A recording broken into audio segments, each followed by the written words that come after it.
The discovery in the ruins, the crimson suns of Caleth, were setting behind the jagged mountains when Dr. Sarah Chen first heard the sound. It was barely audible over the howling desert wind, soft whimpering that seemed to echo from deep within the ancient stone ruins they had been excavating for the past 3 weeks. Sarah paused in her work, brushing sand from her weathered hands as she listened again. The sound came once more, weaker this time, like a child calling out in the darkness. Her heart clenched with an emotion she couldn't quite name. "Dr. Chen, we need to move," Captain Voss called out, his 6 legs clicking impatiently against the stone floor. The Calarian's compound eyes reflected the dying light as he gestured toward the approaching sandstorm with one of his forearms. "The atmospheric readings show this storm will last 3 days. We cannot afford to be trapped here." The massive insectoid alien had little patience for what he considered human sentiment.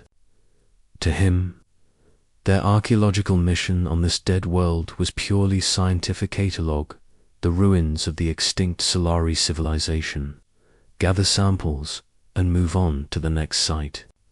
Emotions, especially human emotions, were inefficient variables that complicated otherwise straightforward operations.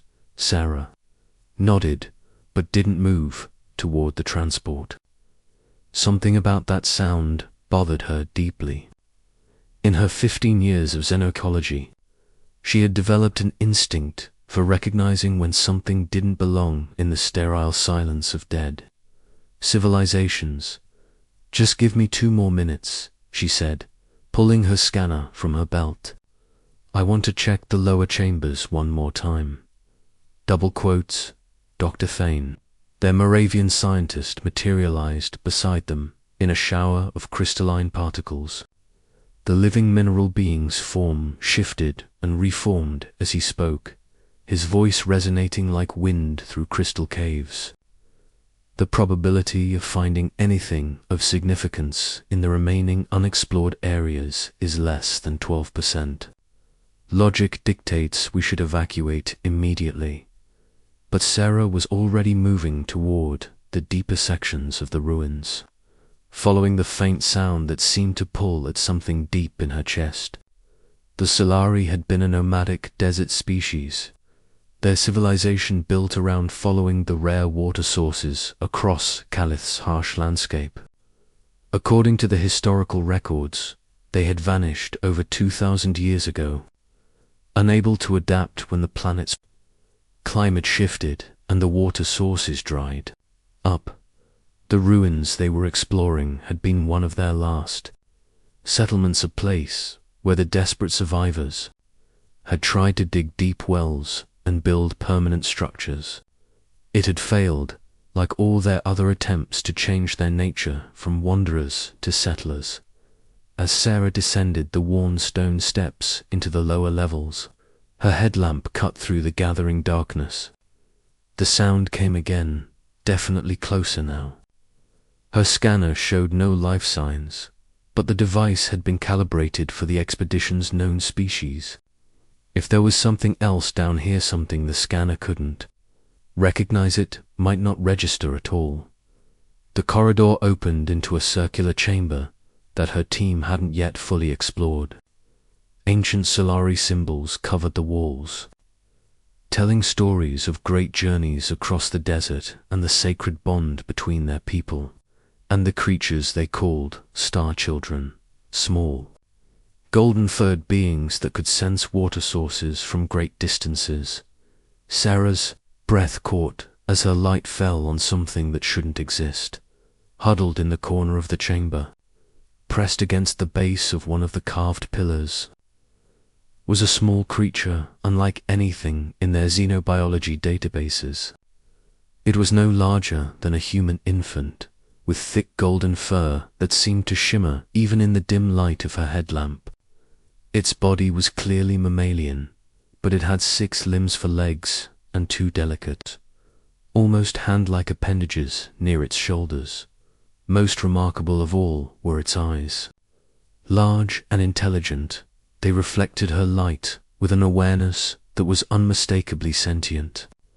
This wasn't some mindless animal that had wandered into the ruins.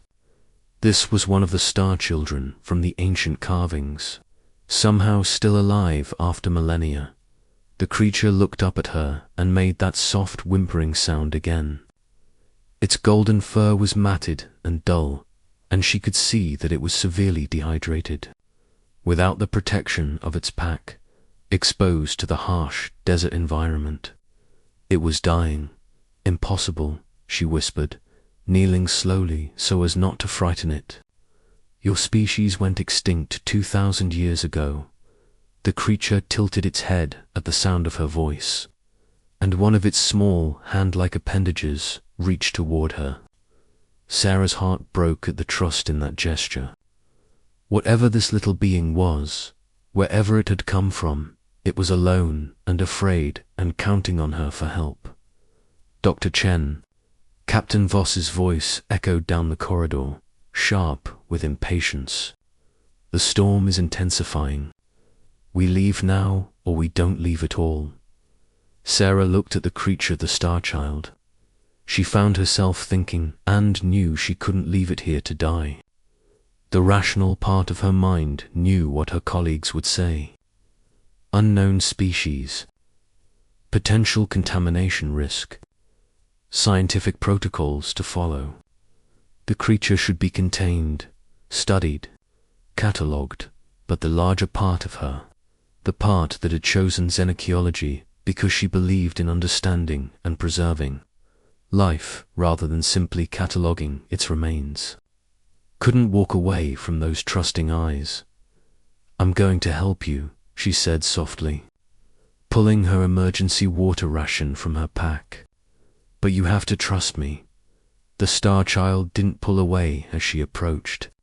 Instead, it pressed closer to her, as if it could sense her intentions. Sarah gently lifted the small creature, surprised by how light it was. Its fur was incredibly soft, despite being matted, and she could feel its rapid heartbeat against her chest. She offered it small sips of water from her ration, and the creature drank eagerly. Almost immediately, some of the dullness left its golden fur, and its breathing became less labored. Sarah. Captain Voss appeared at the top of the stairs, his voice carrying clear authority. What are you doing down there? I found something, she called back, wrapping the Star Child in her thermal blanket and securing it against her chest inside her jacket. A survivor, she climbed the stairs quickly, knowing that once her colleagues saw what she had found, everything would become complicated. Captain Voss's compound eyes focused on the small bulge in her jacket, and his mandibles clicked in what she had learned to recognize as extreme agitation. Dr. Chen, you cannot bring an unknown biological entity onto our transport without proper containment and analysis. Dr. Thane materialized beside them, his crystalline form shifting through several geometric configurations. The risk of contamination is significant. Protocol requires immediate quarantine and study before any direct contact. This isn't a specimen, Sarah said firmly, feeling the Star Child's tiny hands grip her shirt through the blanket. This is a sentient being, and it's dying. Sometimes saving a life has to take priority over following protocols. The wind outside had reached a howling crescendo, and sand was already beginning to pile against the entrance to the ruins. Captain Voss looked between Sarah and the approaching storm, his tactical mind calculating odds and risks. We discussed this on the transport, he said finally, but the creature remains contained until we reach base. During the bumpy ride back to their research station, Sarah kept the Star Child hidden against her chest. She could feel it growing stronger as her body heat warmed it and the water she had given it took effect. Occasionally, it would make soft, chirping sounds, not the desperate whimpering from before. But something almost musical, Captain Voss piloted the transports through the sandstorm with typical Calarian precision.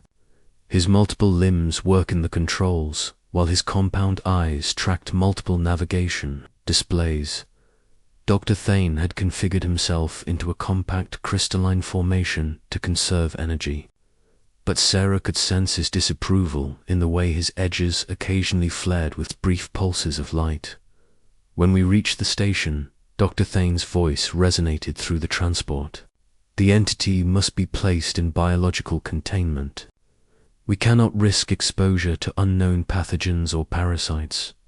Its name is Soul. Sarah said quietly, looking down at the small face peering up at her from within the thermal blanket. The Star Child's eyes had grown brighter as it recovered, and she could swear there was intelligence there, not just awareness, but actual thought and understanding. And Soul stays with me until we can figure out where Soul came from and how to help. Soul. Captain Voss's mandibles clicked in what might have been amusement. You're naming it already.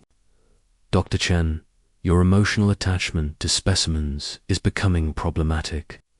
Good, Sarah replied, gently stroking the Star Child's golden fur. Maybe it's time we remembered that some things are more important than scientific objectivity. Asterisk. As the research station appeared through the swirling sand, its protective dome glowing with artificial light, Sarah made a silent promise to the small creature in her arms. Whatever happened next, whatever protocols her colleagues wanted to follow, she would not let Soul become just another specimen in a laboratory. Sometimes being human meant choosing compassion over caution, and she had never been more certain that she was making the right choice. The Star Child looked up at her with those remarkable eyes and made a soft, musical sound that seemed almost like gratitude. In that moment, Sarah knew that finding Soul in those ancient ruins hadn't been an accident. It had been the beginning of something much larger than any of them could imagine. Asterisk. The bond that changed everything. 3 days passed before the sandstorm finally cleared. And in that time, Soul transformed from a dying creature into a vibrant, curious being that seemed to bring life to every corner of the research station Tara had insisted on keeping. Soul in her personal quarters rather than the biological containment unit that Dr. Thane had prepared. The Moravian scientist's crystalline form had literally sharpened with disapproval when she announced this decision. But Sarah had stood firm. Soul wasn't a specimen to be studied. Soul was a person, as far as she was concerned. And people didn't belong in cages. The Star Child had taken to the station's environment with remarkable adaptability. Soul's 6 limbs allowed for incredibly agile movement through the corridors, and those hand-like appendages near the shoulders proved surprisingly dexterous. Sarah watched in amazement as Soul figured out how to operate the automatic doors, work the food dispensers, and even activate the holographic entertainment system in the common area. But it was Soul's behavior around water that truly caught everyone's attention. Dr. Chen. Captain Voss called out on the morning after the storm cleared. You need to see this immediately. Sarah found the Calarian captain standing in the station's main corridor, his compound eyes fixed on Soul, who was pressed against the wall with all 6 limbs spread wide. The Star Child's eyes were closed in apparent concentration, and a soft humming sound emanated from somewhere deep in Soul's chest. Soul's been like this for 10 minutes, Captain Voss explained. The behavior appears to be some form of sensory scanning. As Sarah approached, Soul's eyes opened and the Star Child looked directly at her. Soul made a series of musical chirps and pointed with one hand, like appendage, toward a specific section of the wall. What is it, Soul? Sarah asked, kneeling to the Star Child's level. "What do you sense?" Sol chirped again, more insistently, and pressed both small hands against the wall. Dr. Thane materialized beside them, his crystalline form cycling through analytical configurations. Fascinating. The creature appears to be detecting something beyond the standard sensor range of our equipment. Sarah activated her scanner and aimed it at the wall where Sol was indicating. The readings showed standard station infrastructure power conduits, atmospheric recyclers, the usual mechanical systems. But there, buried in the deeper readings, was something her scanner had almost missed. A water line that shouldn't exist according to the station schematics. "There's a water pipe behind this wall," she said, looking at Sol with new understanding. "You can sense it, can't you? Just like the ancient carvings described. You're a living water detector." Sol chirped happily and performed what could only be described as a little dance, all 6 limbs moving in a coordinated celebration. For the first time since finding the Star Child, Sarah saw genuine interest flicker in Captain Voss's compound eyes. Over the following days, Sol's remarkable abilities became impossible to ignore. The Star Child could detect water sources at distances that amazed even their most sophisticated equipment. More than that, Sol seemed to understand weather patterns in ways that defied explanation. When Sarah took Sol outside the station's protective dome, the Star Child would spend long minutes studying the sky, then lead them unerringly toward the most sheltered locations before windstorms hit. The implications are extraordinary, Dr. Thane admitted during one of their evening briefings. His crystalline form had shifted to what Sarah had learned was his configuration for deep thought. If this creature's species possessed these abilities, their extinction becomes even more puzzling. Such environmental awareness should have been a significant survival advantage. Maybe they didn't go extinct, Sarah said, watching Sol play with a holographic puzzle in the corner of the common area. The Star Child had figured out the complex 3-dimensional pattern in minutes, something that typically took adult sentience hours to solve. Maybe they just learned to hide better than we realized. That night, as Sarah was preparing for sleep, Sol became restless. The Star Child paced around her quarters, making soft whining sounds and occasionally pressing against the walls, as if listening for something.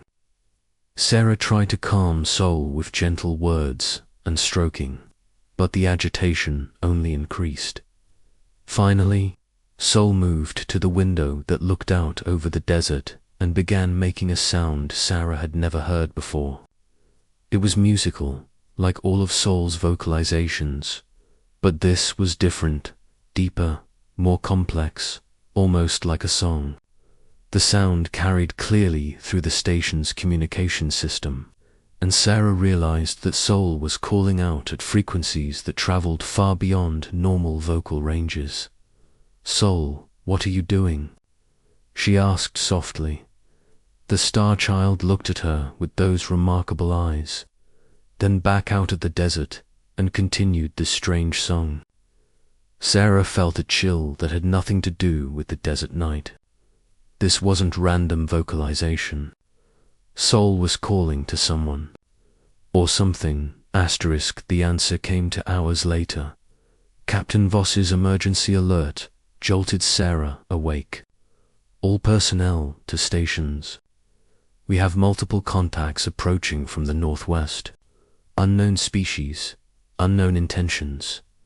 Sarah rushed to the command center with Sol in her arms, the Star Child vibrating with excitement rather than fear. Through the station's long-range sensors, she could see them shapes moving across the desert with fluid grace, their forms barely visible against the sand even with enhanced imaging. "There are at least 20 of them," Captain Voss reported, his tactical training evident in his clipped, precise observations. size and configuration consistent with your creature. Dr. Chen, they appear to be responding to the vocalizations we detected earlier. Dr. Thanes, crystalline form was cycling rapidly through different configurations, a sign of extreme agitation.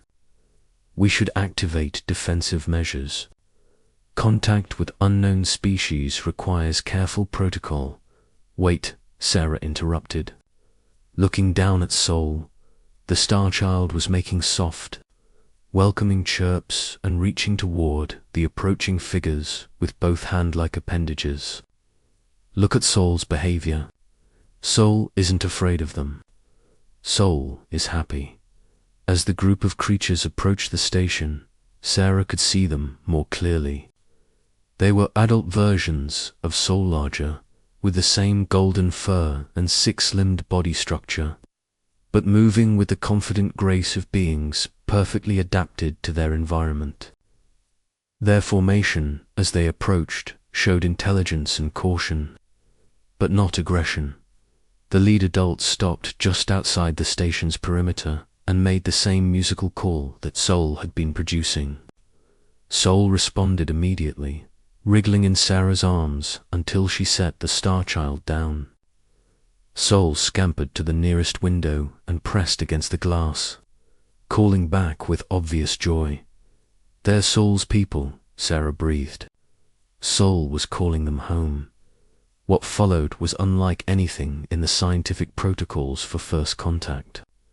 The adult Solarifer Sarah was certain now that these were the supposedly extinct star children of ancient legend. Approached the station with careful dignity. They made no aggressive moves, but their intentions were clear. They had come for their young. Sarah found herself in the unprecedented position of serving as interpreter between her colleagues and an entire species that the galaxy had believed dead for millennia. Through gestures, patient repetition, and Soul's excited translations, she began to understand the incredible truth. The Solari hadn't gone extinct. When their civilization collapsed, the survivors had done what their people had always done best. They had adapted and moved on. They had retreated to the deep desert, two places too harsh for other species to survive, and they had thrived there in secret. They had watched the archaeological expeditions from a distance, protecting their privacy and their freedom. But when Soul had become separated from the group, during a sandstorm and trapped in the ruins, they had searched desperately. They had been preparing for a dangerous rescue mission when they heard Soul's call through the night. Captain Voss, to his credit, recognized the significance of what was happening. "Dr. Chen," he said formally, "you are witnessing now. You are creating the first peaceful contact between our expedition and a species previously thought extinct. The diplomatic implications can wait," Sarah said firmly. "Right now, a child is being reunited with family." She knelt and opened her arms to Soul, who rushed to her for one final embrace. The Star Child made soft, grateful sounds and nuzzled against her cheek before turning to join the waiting adults. But as Soul reached the group, something remarkable happened. Instead of disappearing back into the desert, the lead adult approached the station's main entrance. Through the translation protocols that Soul had helped establish, a message emerged. That would change everything. The human who carries warmth has given us back our Star Child. The debt of life-saving creates bonds that transcend species. We offer knowledge in return for kindness. What the Solari offered was beyond anything Sarah's team had imagined. These desert wanderers knew Calith better than any scientific survey. They knew where the deep water sources lay hidden, which passages through the mountains remained stable, and how to predict the massive sandstorms that made desert travel so dangerous. They knew the locations of dozens of archaeological sites that had never been discovered by off-world expeditions. More than that, they offered something even more valuable: the story of their survival, their adaptation, their quiet triumph over extinction. They had not just survived the collapse of their civilization.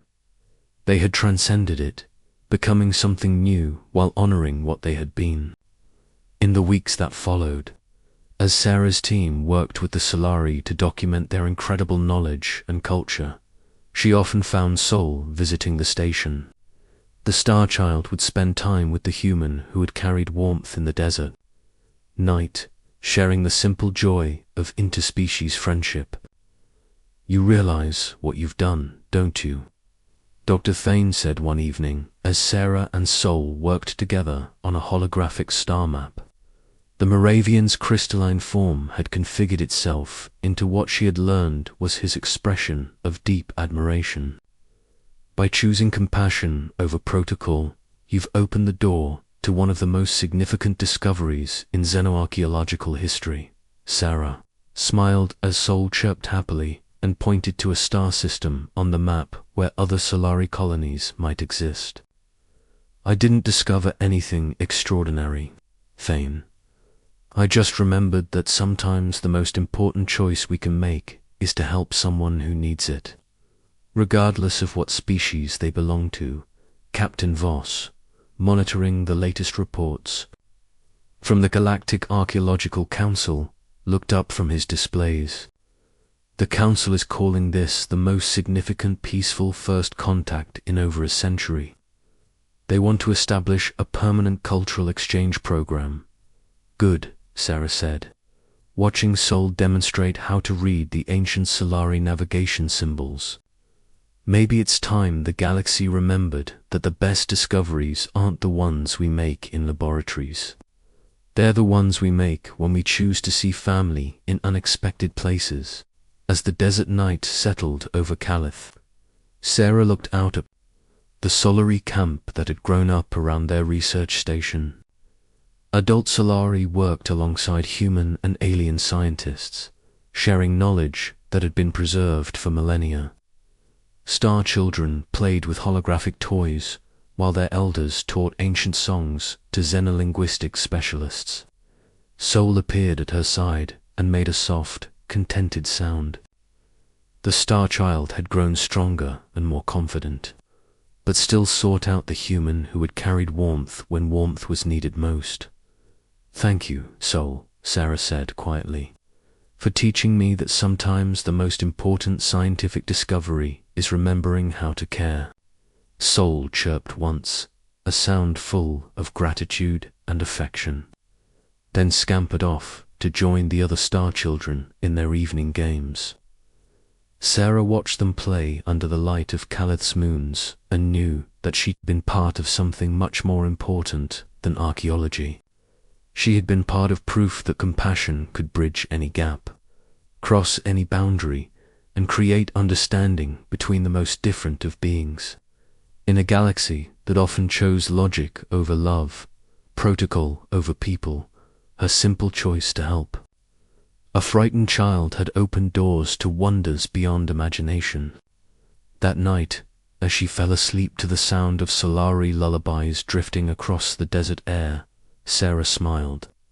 Tomorrow would bring new discoveries, new friendships, and new opportunities to choose warmth over indifference.